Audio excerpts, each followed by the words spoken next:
Hello बच्चों, welcome back to the channel. तो बच्चों, वापस आ चुके हैं हम सॉल्यूशन सीरीज को कंप्लीट करने के लिए, जो कि हमारा पहला चैप्टर है सीबीएसई में अपना केमिस्ट्री का।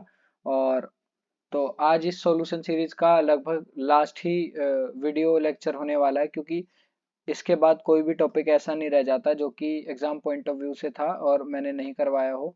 तो आज की वीडियो में जो हम टॉपिक पढ़ने वाले हैं, वांट ऑफ फैक्टर के बारे में जानने वाले हैं। और एक नई टर्म है जो कि करेक्टेड कोलिगेटिव प्रॉपर्टी के नाम से जानी जाती है। कई बच्चे परेशान हो जाते हैं, कहते हैं सर जी कोलिगेटिव प्रॉपर्टी पहले भी पढ़ी थी, अभी दोबारा पढ़नी पड़ेगी। ऐसा कुछ नहीं है, थोड़ा सा ही चेंज है। क्या चेंज है, क्यों है, सारी बातें बताऊंगा मैं। और वांट ऑफ फैक्टर से कोलिगेटिव प्रॉपर्टी में क्या बदलाव आता है, सारी चीजें देखेंगे। ठीक है। और हो सकता है वीडियो थोड़ी लेंदी हो जाए, 1 घंटे की हो जाए, 1 घंटा 10 मिनट लग जाए, लेकिन आई होप मैं जितना भी कंसेप्ट आपको यहाँ समझाने वाला हूँ वो आपके माइंड में क्रिस्टल क्लियर होने वाला है। और एक और बात बोलूंगा कि मेरे साथ साथ नोट करते रहना, ताकि आपको नोट्स बनाने के लिए टाइम वेस्ट ना करना पड़े। बाकी फिर भी मैं पीडीएफ, नोट्स की पीडीएफ डिस्क्रिप्शन में अटैच कर दूंगा, अगर तुम्हें देखना हो तो देख सकते हो, लेकिन मेरे साथ साथ ही नोट करना। और मैं साथ साथ ही लिखता रहूँगा जो भी इम्पोर्टेंट चीज़ें हैं, तो नोट्स के लिए टाइम वेस्ट मत करना। और मेन बात ये थी कि पहले ही मैं 2 बार लेक्चर रिकॉर्ड कर चुका हूँ, लेकिन यहाँ थोड़ा सा इशू आ रहा था, बार बार ऑडियो रेंडरिंग में प्रॉब्लम आ रही थी, तो इस वजह से दोबारा लेक्चर रिकॉर्ड करना पड़ा। दोबारा क्या, तीसरी बार कर रहा हूँ। और ये सब था जो आप आज की वीडियो में पढ़ोगे। आज की वीडियो में क्या, दोबारा मतलब तीसरी बार बना रहा हूँ, तो तीसरी बार पढ़ेंगे। तीसरी बार तो मैं ही पढ़ूंगा, आप तो पहली बार ही पढ़ोगे। तो जो पढ़ चुके हैं उनके लिए ऑल द बेस्ट, रिवीजन हो जाएगा। ठीक है, ये सारे टॉपिक हैं और यहाँ से शुरू करेंगे हम। ठीक है, पीछे की स्लाइड्स में डिलीट कर दूंगा।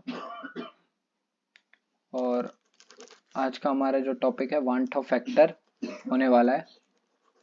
Want of factor. ठीक है। वांट ऑफ फैक्टर के लिए, वांट ऑफ फैक्टर पढ़ने से पहले मैं पहले 2 बातें बताना चाहता हूँ। एक तो होता है मोलर मास। मोलर मास, इसी के आगे नॉर्मल लगा दिया। ठीक है, नॉर्मल मोलर मास, दोनों चीजें सेम है, कुछ कुछ अंतर नहीं है। जो मोलर मास होता है, मान लो CH4 मीथेन है, इसका मोलर मास कितना होगा, 16 ग्राम पर मोल। इसका नॉर्मल मोलर मास भी 16 ग्राम पर मोल ही होगा, कोई डिफरेंस नहीं है। मोलर मास को ही नॉर्मल मोलर मास बोल दिया जाता है। बस ये थोड़ा दिखाने का तरीका है लीगल टर्म्स में कि कैसे लिखते हैं केमिस्ट्री में। ठीक है। और एक और बात आती है abnormal molar mass. Abnormal molar mass, molar mass. ठीक है। एबनॉर्मल मोलर मास क्या होता है, ये जैसे कि कुछ कंपाउंड्स होते हैं, कुछ कंपाउंड के लिए है, जैसे कि हमारे पास है acetic acid CH3COOH, acetic acid, और बेंजोइक एसिड C6H5COOH। ठीक है, बेंजोइक एसिड। और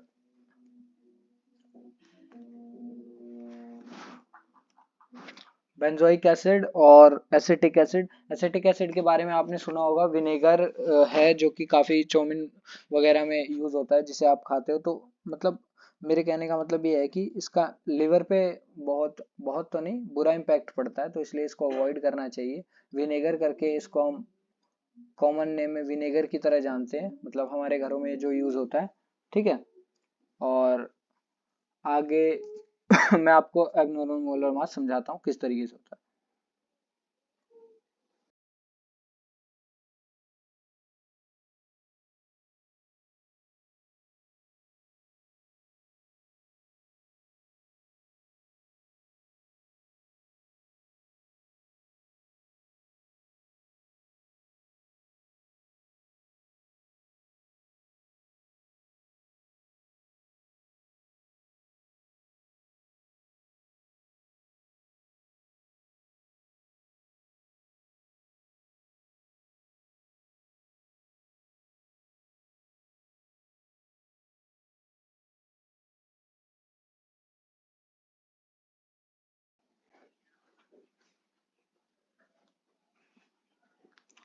तो कुछ इस तरीके का होता है जब ये अपना डाइमर बना लेते हैं।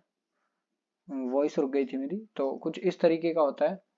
एसेटिक एसिड दो मॉलिक्यूल के साथ मिलके ये इंटर मॉलिक्यूलर हाइड्रोजन बॉन्डिंग कर लेता है। ये हाइड्रोजन बॉन्डिंग कर लेता है और दो मॉलिक्यूल मिलके एक डाइमर बना लेते हैं।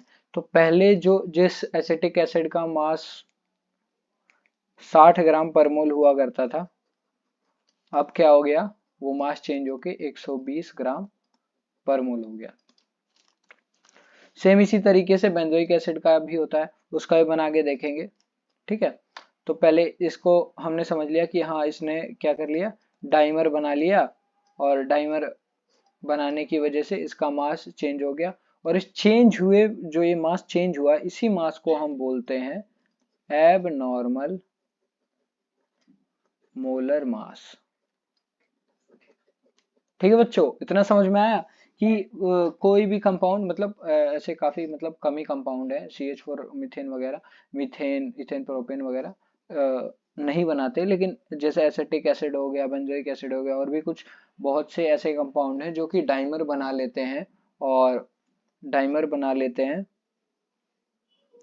डाइमर बना लेते हैं और डाइमर बनाने की वजह से डाइमर ट्राइमर टेट्रामर ऐसे कंपाउंड बना, मॉलिक्यूल मिक्स होके कंपाउंड बना लेते हैं, और इसकी वजह से इनका मास चेंज हो जाता है। और जो मास में चेंज आया, इसी नए नया जो मास बनता है उसको हम बोलते हैं एब नॉर्मल मोलर मास। कुछ नहीं, बस दिखाने का तरीका। इसको इंग्लिश में कैसे लिखेंगे, ठीक है, अभी मैं वो भी बता देता हूँ। ठीक है, और मेरे साथ ही नोट करना आप लोग।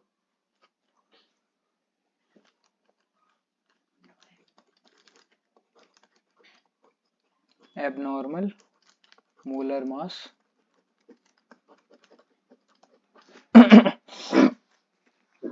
एबनॉर्मल मोलर मास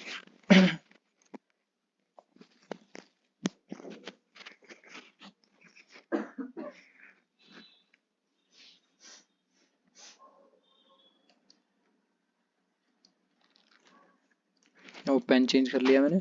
और एबनॉर्मल मोलर मास, जैसे यहाँ पे हमने एसिटिक एसिड की बात करी थी, acetic acid will form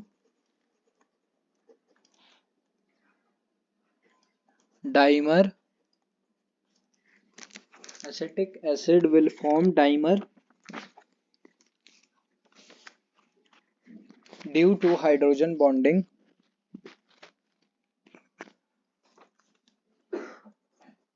due to hydrogen bonding due to hydrogen bonding between, यहाँ पे एसिड लिख लेना, acetic acid due to hydrogen bonding between two molecules due to hydrogen bonding between two molecules and its normal molar mass या molecular mass भी बोलते हैं, normal molar mass जो कि 60 ग्राम पर मोल था, becomes 120 ग्राम पर मोल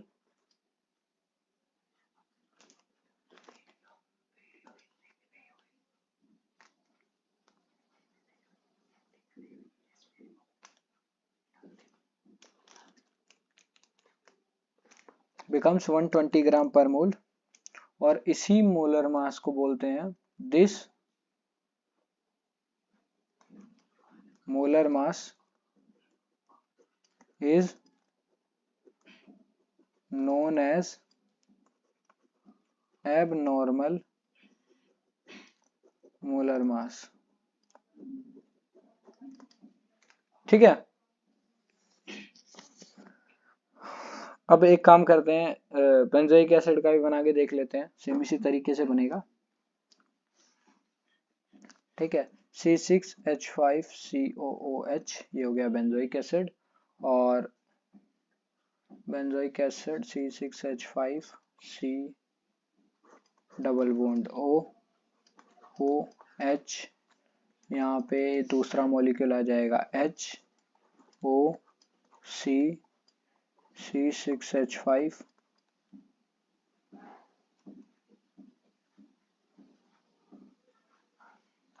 और यहाँ पे डबल बॉन्ड O। ठीक है, इंटरमोलिकुलर, ये क्या है, इंटरमोलिकुलर हाइड्रोजन बॉन्डिंग।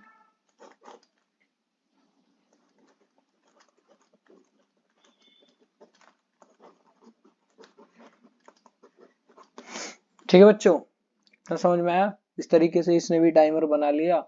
और इसका मास कितना होता था, बेंजोइक एसिड का मास होता है 122 ग्राम, जो कि नॉर्मल होता है, नॉर्मल मोलर मास 122 ग्राम पर मोल, जो कि चेंज हो गया किसमें, 244 ग्राम पर मोल। ये हो गया नॉर्मल, ये हो गया एब नॉर्मल।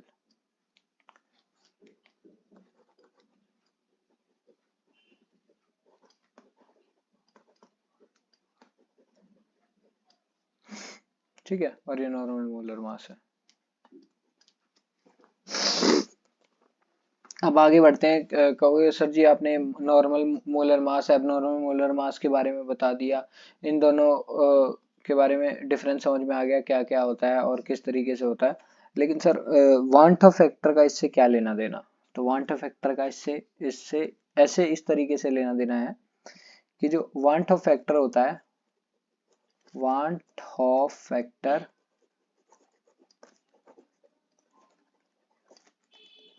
वांट ऑफ फैक्टर क्या कहता है,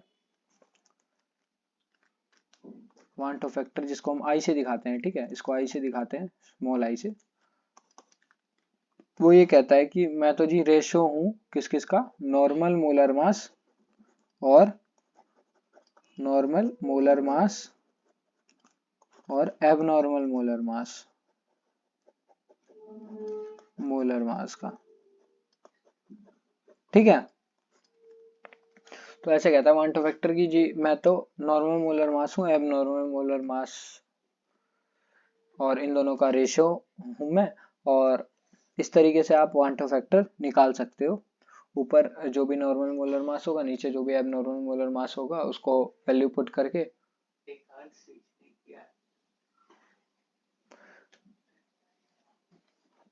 आप इस तरीके से वांट ऑफ फैक्टर निकाल सकते हो। और अब हम करेक्टेड कोलिगेटिव प्रॉपर्टीज टर्म को समझेंगे, इसको आप नोट डाउन कर लो।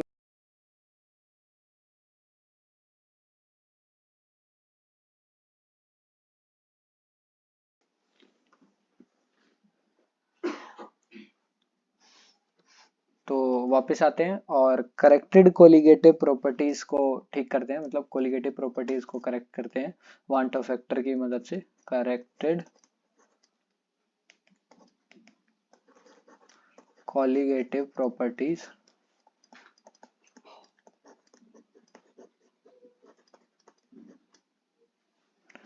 करेक्टेड कोलिगेटिव प्रॉपर्टीज कुछ नहीं है, बेसिकली कोलिगेटिव प्रॉपर्टी में ही थोड़ा सा चेंज कर दिया गया है।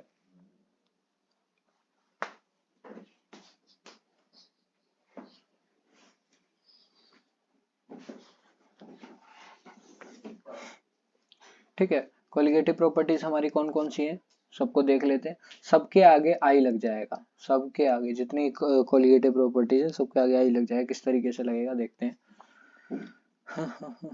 पेन चेंज कर लेता हूँ। ठीक है, हमारी पहली कोलिगेटिव प्रॉपर्टी जो आती है P V is equal to N R T करके, एन आर टी। और दूसरी जो आती है वो ये है delta T B is equal to K B into में डब्ल्यू बी इंटू में 1000, क्या हो गया, डब्ल्यू बी इंटू में 1000 divide by M B into में डब्ल्यू ए।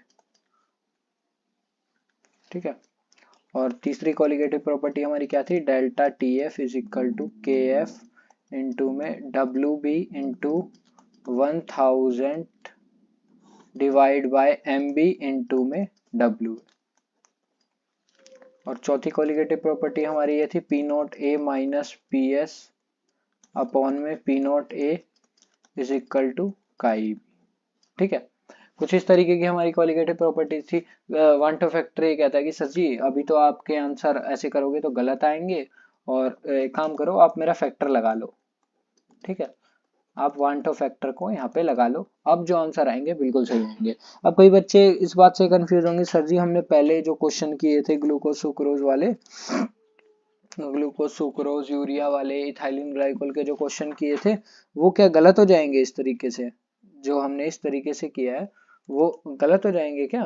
तो बिल्कुल भी गलत नहीं होने वाले। उनमें क्या लॉजिक था जो हमने पहले क्वेश्चन किए उसमें वन टू फैक्टर बिना निकाले भी हमारे सही आंसर कैसे आ रहे थे, तो उस चीज को अभी हम समझेंगे।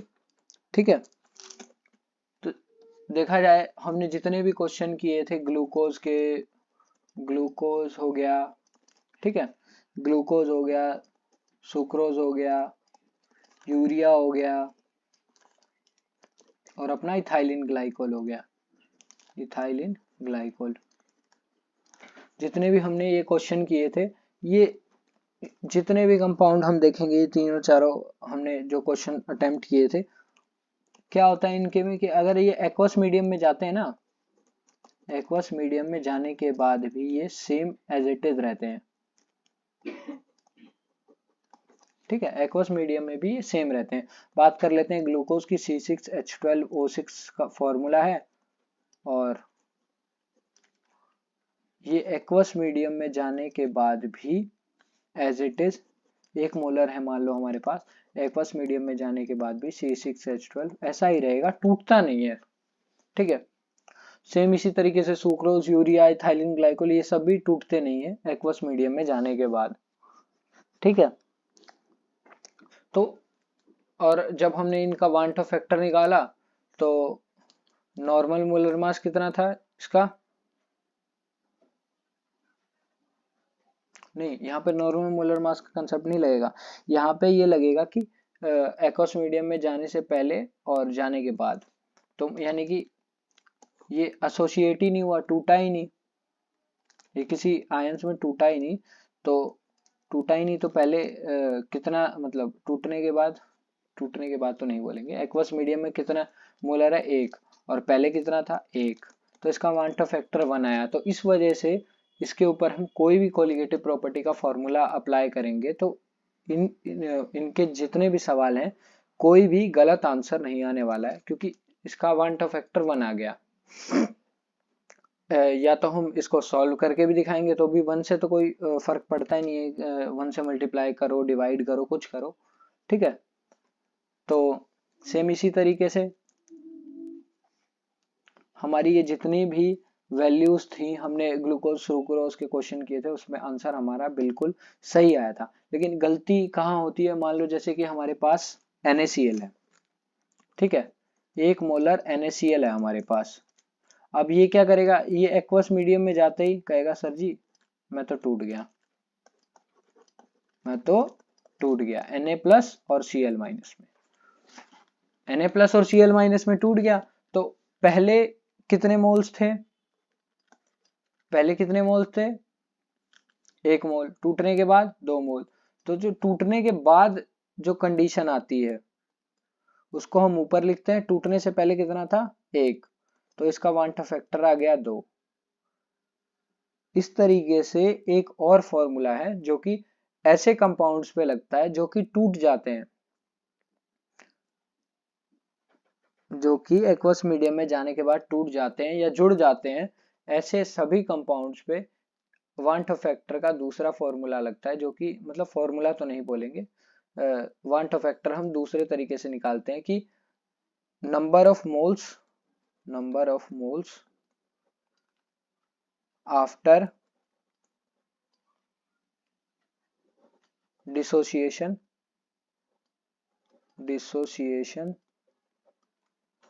और number of moles present initially, कि शुरू में कितना प्रेजेंट था और टूटने के बाद कितना हो गया। तो इस तरीके से हम जब इनका वांट फैक्टर निकालते हैं तो इसका वांट फैक्टर आ गया 2। अगर हम इसको नहीं फॉर्मूले में पुट करेंगे तो हमारे आंसर गलत आ सकते हैं कोलिगेटिव प्रॉपर्टी के सभी सवालों में। तो इसलिए वांट फैक्टर हमें लगाना जरूरी है। और सेम इसी तरीके से और भी कंपाउंड्स लेते हैं, जैसे कि 1 मोलर CaCl2, ठीक है। CaCl2 किस में टूटेगा, कैल्शियम 2+ में और 2 क्लोरीन माइनस में, ठीक है। तो ये शुरू में 1 मोल था और 1 2 कितना हो गया, टूटने के बाद 3 मोल। तो इसका वांट फैक्टर क्या आया, number of moles after dissociation 3 और टूटने से पहले कितना प्रेजेंट था इनिशियली 1, तो क्या आ गया आंसर 3। तो हमारा वांट फैक्टर यहाँ पे कितना आया 3। सेम इसी तरीके से K3PO4 भी है, 1 मोलर प्रेजेंट था और टूट गया 3K+ में और 1 PO4 3-, ठीक है। टूटने के बाद कितने मोल 4, टूटने से पहले 1, क्या आया वांट फैक्टर 4, ठीक है। तो इस तरीके से आप आराम से वांट फैक्टर निकाल सकते हो और फॉर्मूले में पुट करके अपना क्वेश्चन सॉल्व कर सकते हो। लेकिन इसमें थोड़ी सी गड़बड़ी है। अब सवाल इस तरीके से नहीं आता है, अब NaCl टूटा या CaCl2 टूटा, K3PO4 जो भी ये कंपाउंड जितने भी टूटे हैं, यहाँ पे हम बात कर रहे हैं कि 100% डिसोशिएट हो गया है, 100% डिसोशिएट हो गया है। अगर तो ये जितने भी कंपाउंड हम तोड़ रहे हैं या जोड़ रहे हैं, ये अगर 100% डिसोशिएट होते हैं तो ही ये वाला फॉर्मूला लगेगा कि वांट फैक्टर टूटने के बाद कितने आयन थे बटे में इनिशियली कितने प्रेजेंट थे, शुरुआत में कितने प्रेजेंट थे। लेकिन अगर कुछ इस तरीके का होता है कि सर जी मतलब 100 ग्राम था और उसमें से 60 ग्राम ही NaCl टूटा और 40 ग्राम तो नहीं टूटा, तो उसका वांट फैक्टर निकालना है, कैसे निकलेगा तो उसको हम आगे देखेंगे। अभी हम जो बात कर रहे हैं NaCl की, ये इसमें 100% डिसोसिएशन हो रहा है, तो इस तरीके से वांट फैक्टर निकल जाएगा। अभी हमने पहले किसकी बात करी थी कि जो कंपाउंड डाइमर ट्राइमर बना ले रहे हैं तो उनका मोलर उनका वांट फैक्टर किस तरीके से निकालेंगे, उसके नॉर्मल मोलर मास को एबनॉर्मल मोलर मास से डिवाइड कर देंगे। इसकी एक डिफाइन भी लिख लेते हैं, ठीक है, जो कि मतलब अगर पूछी जाए तो लिख सकते हैं। और अक्सर मान लो 1 मार्क्स में पूछ भी ली जाती है कि एक कंपाउंड था ऐसे ऐसे करके C6H5, मतलब एसिटिक एसिड था, विनेगर था, उसने डाइमर बना लिया, और तो उसका वांट फैक्टर कैसे निकालोगे। तो हम यहाँ पे उसकी डिफाइन लिख लेते हैं कि इट इज डिफाइंड एज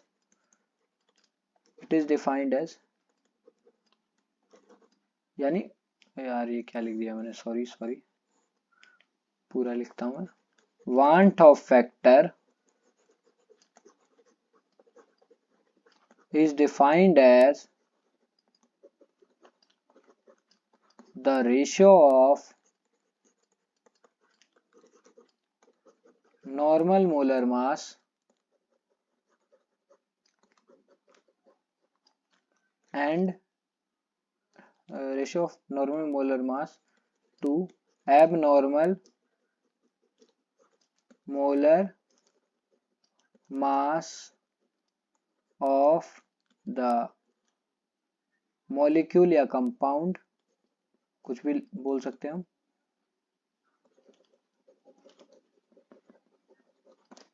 ठीक है, ये चीजें समझ में आ गई। और अब बढ़ते हैं आगे।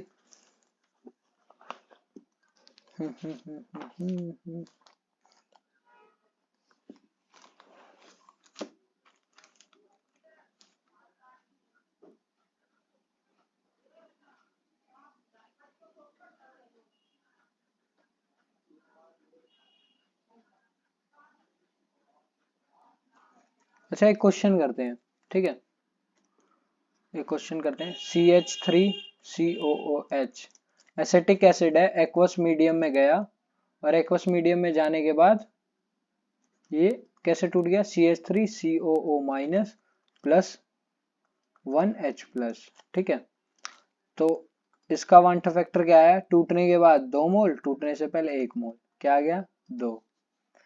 और सेम इसी तरीके से मान लो हमारे पास 2 मोल था एसिटिक एसिड CH3COOH।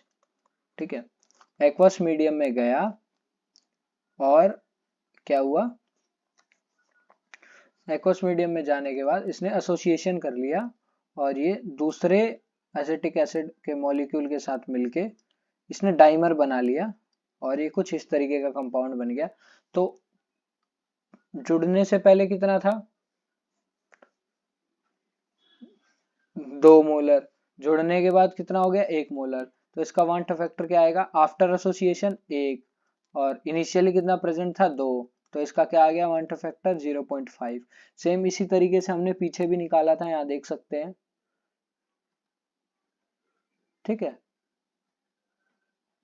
यहाँ पे हमने वांट ऑफ फैक्टर की बात करी थी, तो वांट ऑफ फैक्टर इसका क्या आएगा, वांट ऑफ फैक्टर इसका भी क्या आएगा 60/120 1/2 यानी कि 0.5।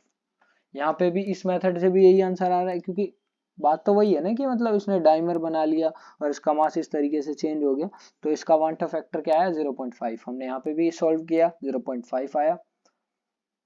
ठीक है,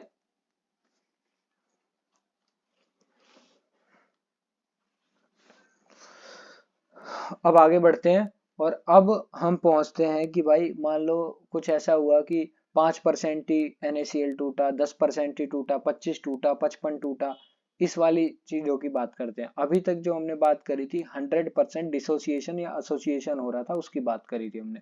यहाँ पे क्या हो गया, यहाँ पे क्या हुआ एसोसिएशन, यहाँ पे क्या हुआ डिसोसिएशन। ठीक है, तो एक इसको बॉक्स करके इंपॉर्टेंट करके इस फॉर्मूले को हाईलाइट करके लिख लो।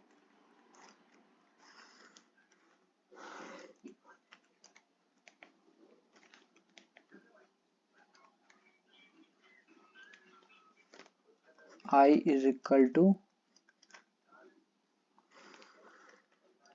क्या, number of moles after dissociation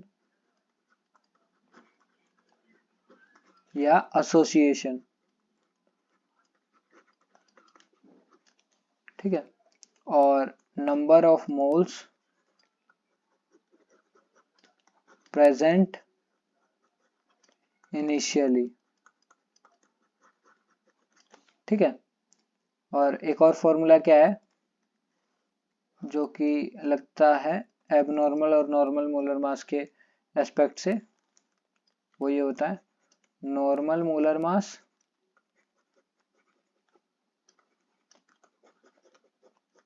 और एबनॉर्मल मोलर मास।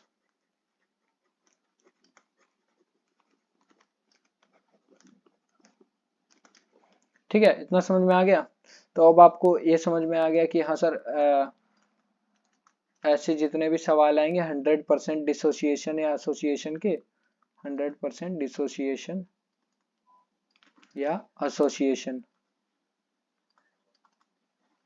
तो हम इस तरीके से कर लेंगे सॉल्व। अब बात करते हैं जहां मेन लफड़ा होने वाला है कि सर जी वांट ऑफ फैक्टर ही नहीं समझ में आता और बाकी सारे सॉल्यूशन में तो बाकी सारे कंसेप्ट क्लियर है, बस वांट ऑफ फैक्टर में ही समस्या रहती है। कोई नहीं, अब समस्या नहीं रहने वाली।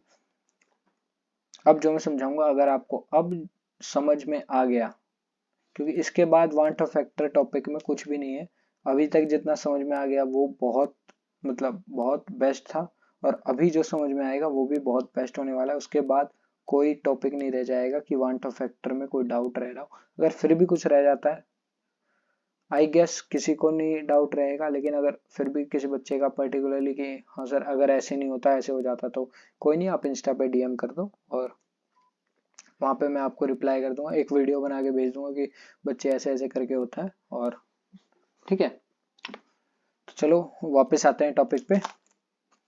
और अभी बात करेंगे अल्फा, जिसको हम डिग्री ऑफ एसोसिएशन या डिसोसिएशन के नाम से भी जानते हैं, डिग्री ऑफ एसोसिएशन या डिसोसिएशन।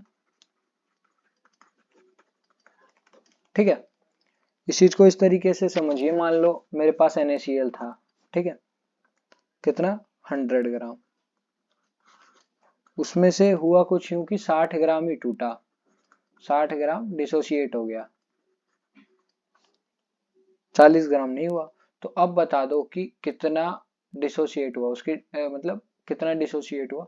तो अगर हम नॉर्मल बात करें कितना डिसोसिएट हुआ कि सर जी 100 ग्राम में से 60 ग्राम हो गया, इसको हम अल्फा यानी डिग्री के टर्म में कैसे दिखाते हैं कि इनिशियली कितना प्रेजेंट था 100 और कितना डिसोसिएट हुआ 60, तो ये कितना आ गया 0.6। और अल्फा परसेंटेज निकालें, अल्फा परसेंटेज यानी कितना डिसोसिएट हुआ या कितना एसोसिएट हुआ, तो कितना आ जाएगा 0.6 इंटू 100%, जो कि आ गया 60%। कि सर ये तो 60% ही जुड़ा या टूटा, यहाँ पे टूटा है 60%। आगे क्वेश्चन आएगा, इसलिए मैंने एसोसिएशन और डिसोसिएशन लिख लिया। तो जहां हम डिसोसिएशन की बात करें वहां डिसोसिएशन लेके चलेंगे, जहां एसोसिएशन का सवाल होगा वहां एसोसिएशन लेके चलेंगे। आप भी नोट्स में ऐसे लिखिएगा, बेटर अंडरस्टैंडिंग रहेगी।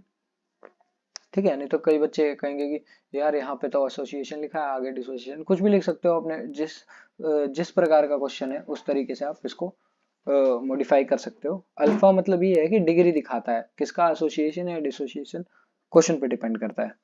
ठीक है,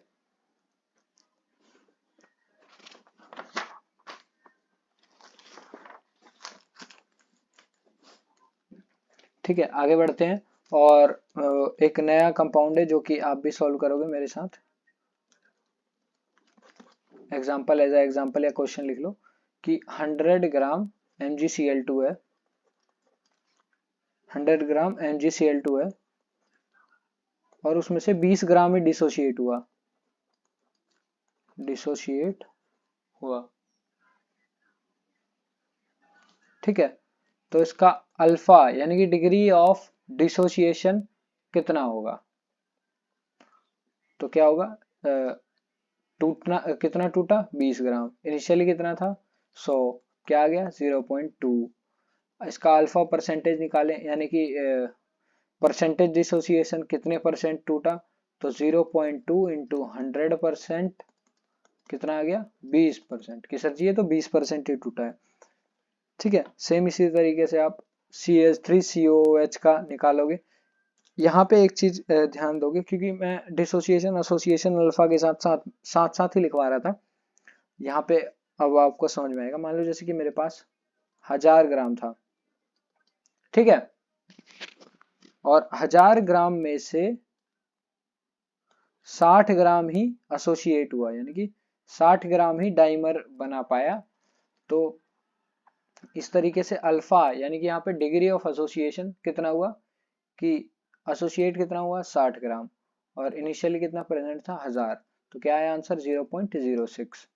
अगर हम इसका एसोसिएशन परसेंटेज निकालें, अल्फा परसेंटेज या परसेंटेज अल्फा एसोसिएशन परसेंटेज की कितना जुड़ा, तो 0.06 इंटू 100 क्या आया 6%।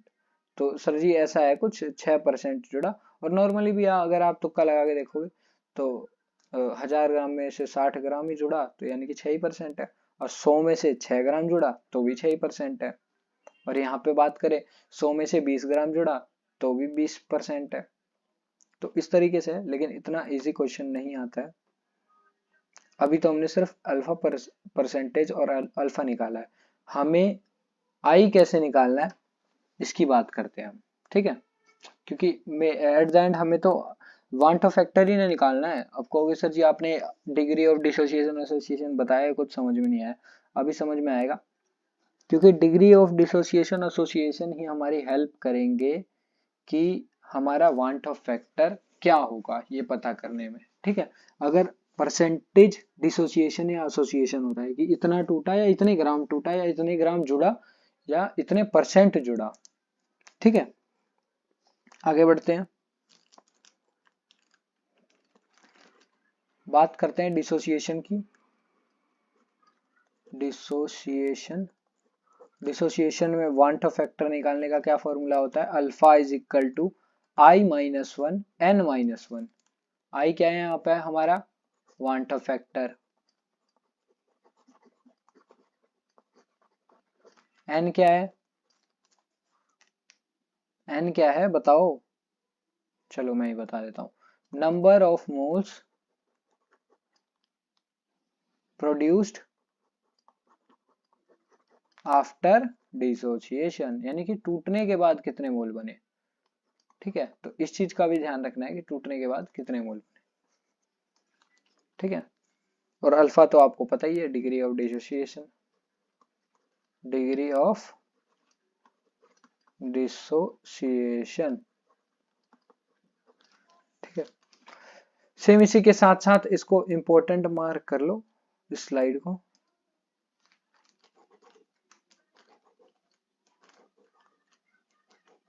ठीक है, इंपॉर्टेंट मार्क कर लो, और यहीं पे मैं एसोसिएशन का भी फॉर्मूला लिख देता हूं।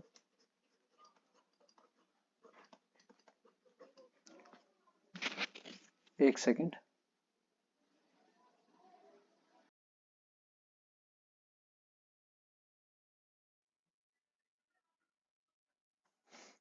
तो एसोसिएशन का फॉर्मूला भी कुछ इस तरीके का ही है, बस थोड़ा सा ही चेंज है। Alpha is equal to n upon में एन माइनस वन इंटू में वन माइनस आई। ठीक है, आई यहाँ पे same as it is van't of factor है। वांट ऑफ फैक्टर क्या आएगा, हमें वही निकालना है। अल्फा हमें पता ही है कि कितने ग्राम टूटा, यानी डिग्री कितने ग्राम जुड़ा। यहाँ पे तो ये होगा ना degree of association, degree of association. ठीक है, एन आपको पता ही है, number of moles after association, association. ठीक है, तो अब इन्हीं फॉर्मूलाज का यूज करके दो तीन क्वेश्चन अटेम्प्ट करेंगे और देखेंगे, मतलब जो जो इम्पोर्टेंट क्वेश्चन अटेम्प्ट करेंगे। और भी जितने क्वेश्चन हो सकेंगे तो मैं आपको पीडीएफ वगैरह दे दूंगा कि आप कर लो अपने बेसिस पे। बाकी मेरे को जो इम्पोर्टेंट लग रहे हैं मैं वो अटेम्प्ट करा रहा हूँ लेक्चर के साथ ही। ठीक है, तो आगे बढ़ते हैं। जैसे कि हमारे पास पहले क्वेश्चन आता है जो कि NaCl का है। NaCl is 40% dissociated in water। हमें क्या कैलकुलेट करना है? I। ठीक है, 40% डिसोसिएट हुआ, हमें I कैलकुलेट करना है। ठीक है, करते हैं कैलकुलेट।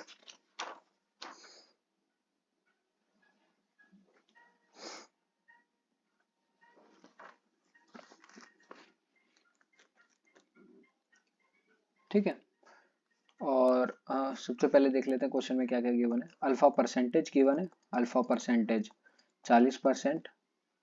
और अगर हम अल्फा देखें तो यानी कि 40 ग्राम, 100 ग्राम में 40 ग्राम। परसेंटेज का तो यही होता है कि 100 ग्राम में से 40 ग्राम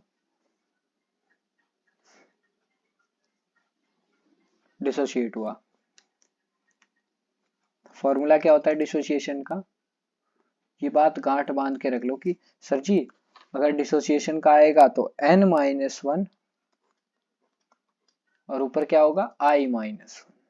ठीक है, इस फॉर्मूले को याद कर लेना है कि सर जी जब भी डिसोसिएशन का फॉर्मूला आएगा कि हमें डिसोसिएशन से वांट ऑफ फैक्टर निकालना है, तो ये वाला फॉर्मूला नीचे आएगा n माइनस वन, ऊपर आएगा i minus one.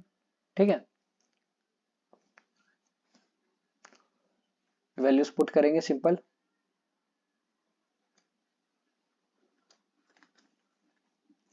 Alpha is equal to i minus one n minus one. ठीक है, अल्फा है 40, i हमें फाइंड आउट करना है, n क्या है? n तो हमें इक्वेशन से निकलेगा ना, NaCl जो कि इनिशियली 1 मोल था, टूटने के बाद एक Na प्लस और एक Cl माइनस। तो टूटने के बाद कितना मोल, 2। तो यहाँ पे क्या आएगा, 2 माइनस 1 क्या आएगा, 40 is equal to I minus 1।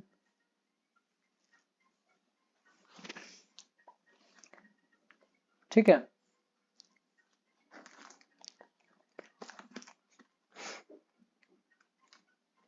यहाँ क्या आएगा 40/100। और एक सेकंड, ये गलती होगी, मैं ये बताना चाहूंगा, जैसे मान लो अल्फा परसेंटेज क्या दे रखा है कि 40% एसोसिएट हुआ, तो 40% कितना होगा, 40/100। यहाँ क्या आएगा 40/100, हमारा अल्फा होगा 40/100। तो यहाँ से क्या आ जाएगा answer, 40/100 I minus 1 is equal to 0.4 और I क्या आ जाएगा 1.4। -1 इधर जाके प्लस में हो जाएगा। एक और स्टेप ऐड कर देता हूँ मैं, इसको थोड़ा इरेज कर देता हूँ। I is equal to 0.4 plus 1, I क्या आ गया अपना 1.4। ठीक है, दैट इज करेक्ट। आगे बढ़ते हैं, एक और क्वेश्चन करते हैं। ठीक है, तो क्वेश्चन है कुछ इस तरीके से, एल्यूमिनियम सल्फेट जो कि 20% डिसोसिएट हुआ, 20% डिसोसिएटेड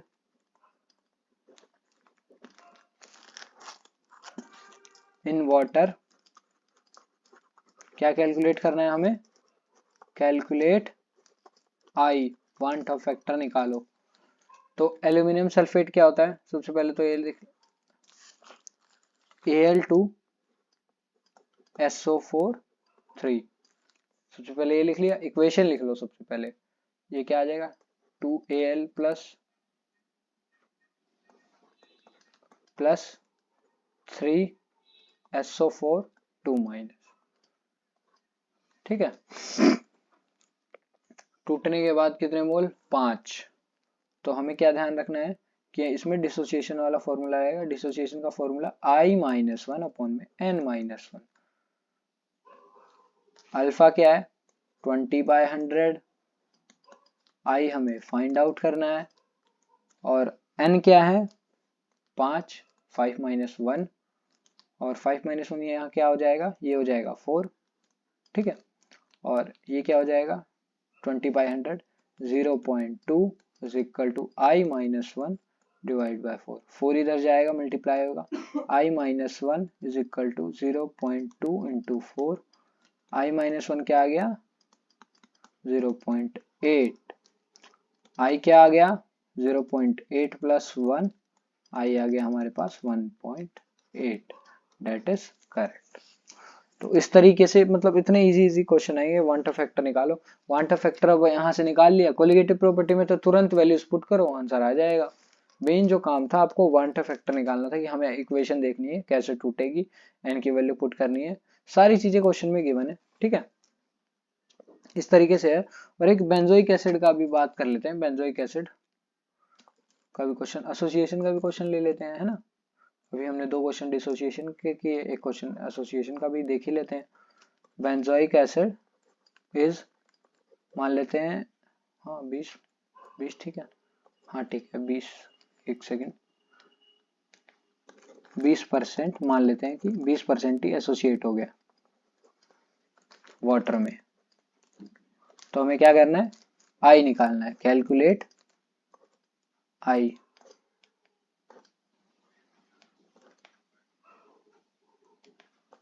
कैलकुलेट आई, ठीक है।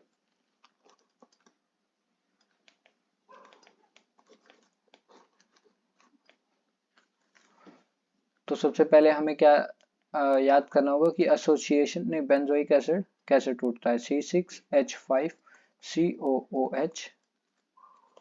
ठीक है,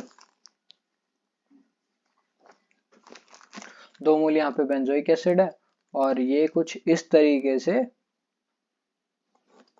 एक्वस मीडियम में जाने के बाद 1 मोल बन गया C6H5COOH, जुड़ गया।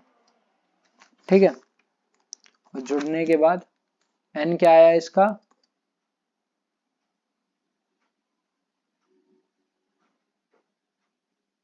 नंबर ऑफ मोल्स एसोसिएटेड, कितने मोल्स जुड़े, 2 मोल। ठीक है,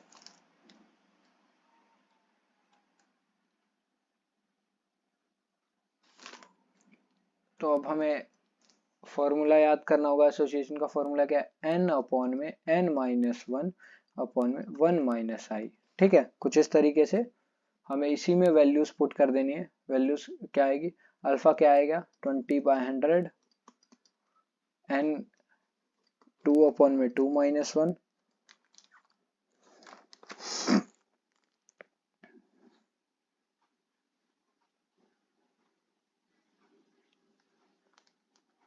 ठीक है, और 1 माइनस आई, ये आई है। अब क्या हो गया, 20/100 हो गया 0.2, और 2 डिवाइड बाय 2 माइनस 1 1, और आई -1, ये हो गया। गलती हो गई, आगे पीछे लिख दिया मैंने, 1 माइनस आई। ठीक है,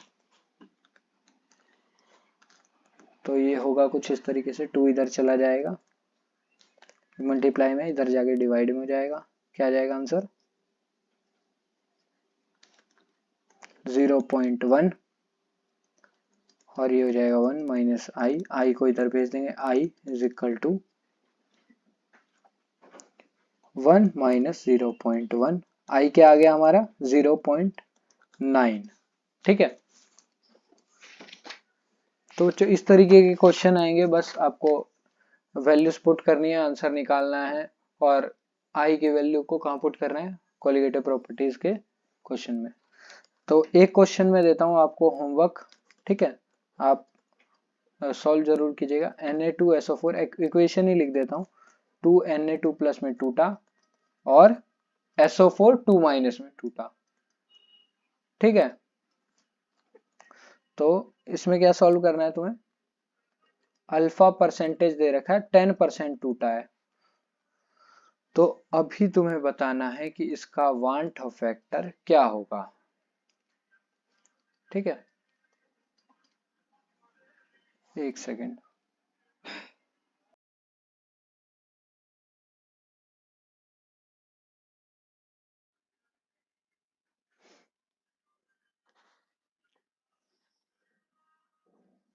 ठीक है, एक छोटा सा टॉपिक रह गया हमारा, जो कि एंटी फ्रीजिंग या डी आइसिंग एजेंट का होता है। ठीक है, एंटी फ्रीजिंग या डी आइसिंग एजेंट का होता है, और उसको भी समझ लेते हैं। छोटा सा ही टॉपिक है, ज्यादा बड़ा नहीं है, कि एंटी फ्रीजिंग एजेंट क्या होते हैं, एंटी फ्रीजिंग एजेंट क्या होते हैं, या डी आइसिंग एजेंट भी बोलते हैं। डी आइसिंग एजेंट मतलब ऐसे ऐसे मॉलिक्यूल, ऐसे सब्सटेंसेस जो कि वाटर में ऐड किए जाते हैं, मतलब जनरली पानी में ऐड किए जाते हैं, ताकि उनका फ्रीजिंग पॉइंट और कम किया जा सके। जैसे कि मान लो कोई वाटर था, मतलब कोई वाटर, तो क्या ही वाटर वाटर ही होता है। ठीक है, तो मान लो वाटर था जो कि 0 डिग्री सेल्सियस पे जम जाता है, फ्रीज हो जाता है, तो उसमें कुछ ऐसा सब्सटेंस मिला दिया ताकि वो 0 पे ना जम के -10 पे -20 पे जमे, ताकि हमारा जो जिस तरीके का हम फंक्शनैलिटी चाहते हैं कि भाई हमारा ये है कि हमें -10 या -20 के टेम्परेचर पे भी हमें ऐसा है कि उस लिक्विड को जमने नहीं देना है, वाटर को जमने नहीं देना है, तो उसमें हम कुछ इस तरीके के सब्सटेंस मिला देते हैं, जिनकी वजह से उसका फ्रीजिंग पॉइंट गिर जाता है और वो फ्रीज नहीं होता। ठीक है, तो एंटी फ्रीजिंग एजेंट क्या होते हैं, एंटी फ्रीजिंग एजेंट एक होता है, जैसे कि हमारे पास सबसे ज्यादा यूज होने वाला है इथाइलिन ग्लाइकोल, OHCH2OH। ठीक है, इथाइलिन ग्लाइकोल है ये, इथाइलिन ग्लाइकोल। कई बच्चे कहेंगे सर NaCl का भी तो इस्तेमाल कर सकते हैं। इसके पीछे एक मतलब इसके ऊपर एक अच्छा खासा रीजनिंग क्वेश्चन भी आ सकता है कि NaCl का इस्तेमाल क्यों नहीं करते। तो ठीक है, अच्छी बात है, काफी अच्छी बात है, मतलब बच्चे इस तरीके का सवाल पूछते भी हैं कि सर NaCl का इस्तेमाल क्यों नहीं कर सकते। नहीं कर सकते, क्योंकि NaCl अगर वाटर में मिक्स करोगे तो एक तरीके का NaCl सॉल्ट है, और सॉल्ट क्या करता है, रस्टिंग। लिख लेते हैं, वी डोंट या we can not use NaCl in place of ethylene glycol because NaCl causes rusting. ठीक है, जो कि जिससे कि मतलब रस्टिंग होगी तो फिर तो नुकसान ही है, क्यों ही यूज करेंगे। लेकिन इथाइलिन ग्लाइकोल से कुछ ज्यादा रस्टिंग वाला फंडा नहीं होता है, तो इस तरीके से ये as a anti freezing agent सबसे ज्यादा यूज होता है। और एक इसके डिफाइन भी लिख लेते हैं, ठीक है, एंटी फ्रीजिंग एजेंट की।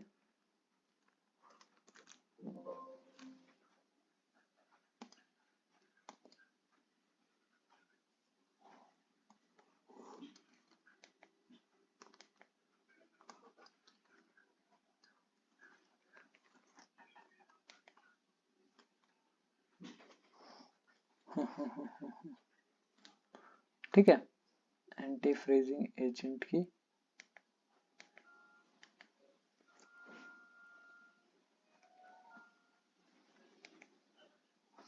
एंटी फ्रीजिंग एजेंट क्या होता है, यही लिख लेते हैं।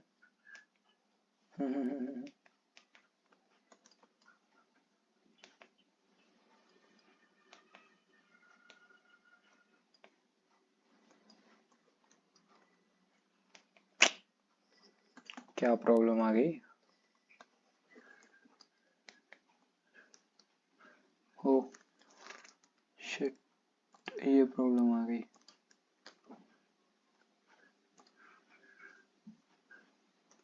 ये प्रॉब्लम आ जाती है अक्सर। ठीक है, वाइट कलर ले लेते हैं या रेड ले लेते हैं। ठीक है, अब नहीं आएगी, इंक चेंज हो गई थी ना। तो anti freezing agent it is defined as, इसको हम बोल सकते हैं, it is defined as the chemical substance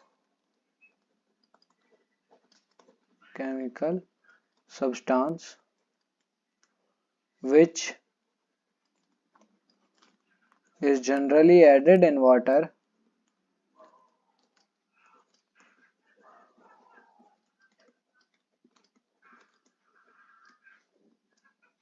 to decrease the freezing point to a large extent।